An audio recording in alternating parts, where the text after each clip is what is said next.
నమస్తే అండి, గోదావరి వంటలకి స్వాగతం. ఈరోజు మీరు చూడబోయే రెసిపీ పూల్ మకానా మునక్కాడ. ఇది హోమ్ మేడ్గా ఎలా చేయాలో చేసి చూపించబోతున్నాను. లో ఫ్యాట్స్ లో క్యాలరీస్ ఉన్నందువలన ఈ పూల్ మకానాని స్నాక్స్లోని జ్యూసెస్లోని కూడా యూజ్ చేస్తున్నారు కదా, అదే ఈ పూల్ మకానాని ఈరోజు కర్రీలో యూజ్ చేద్దాం.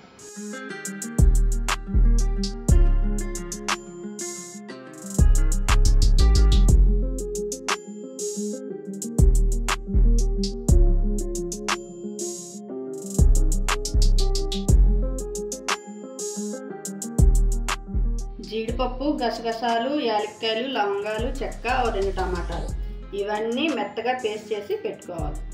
ప్యాన్లో 1 స్పూన్ ఆయిల్ వేసుకొని పూల్ మకానా వేయించుకోవాలండి. ఒక 2 మినిట్స్ ఇలా ఫ్రై చేసిన తర్వాత ఇలా వాటర్లో వేసేసుకోవాలి.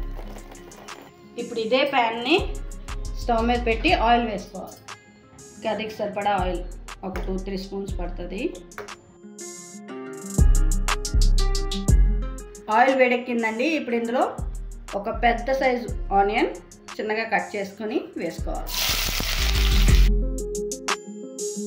మూత పెట్టి మగ్గనిద్దాం. ఉల్లిపాయలు కొంచెం వేగినాయి. ఇప్పుడు ఇందులో మనం చేసుకున్న టమాటో ప్యూరీ వేసేసుకోవాలి. టమాటో ప్యూరీ వేసిన తర్వాత మూత పెట్టి స్లో ఫ్లేమ్లో మగ్గనివ్వాలి. ఇప్పుడు వీటిని తీసేసి ఒక గిన్నెలో వేసేసుకుందాం.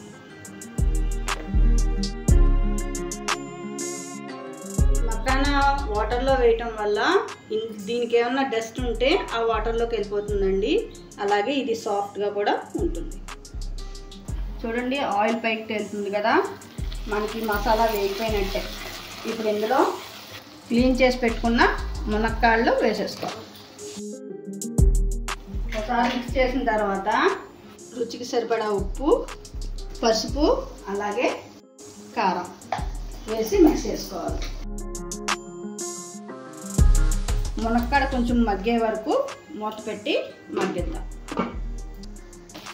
ఆయిల్ సపరేట్ అయింది. ఒకసారి నొక్కి చూడండి, సాఫ్ట్గా ఉంది. ఇప్పుడు ఇందులో ఒక 2 స్పూన్స్ పెరుగు వేసుకోవాలి.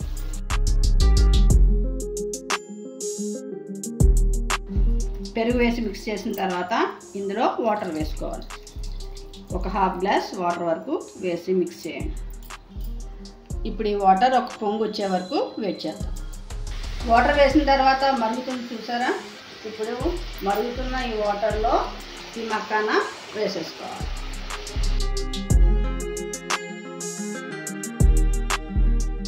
ఇప్పుడు మూత పెట్టి వాటర్ ఇంకే వరకు స్లో ఫ్లేమ్లో ఉడికించాలి.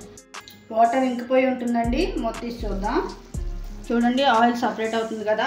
ఇప్పుడు ఇందులో కొంచెం కసూరి మెత్తి, అలాగే కొత్తిమీర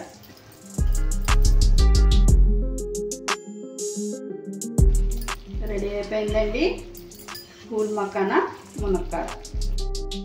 ఇది మీరు రైస్లో అన్న తినచ్చు, రోటీకి కూడా సూట్ అవుతుంది.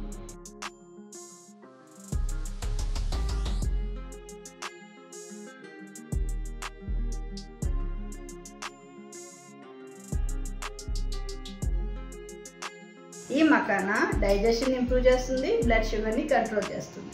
ఈ రెసిపీని తప్పకుండా ట్రై చేయండి. ఈ రెసిపీ మీకు నచ్చినట్టయితే లైక్ చేయండి, షేర్ చేయండి, సబ్స్క్రైబ్ చేయండి.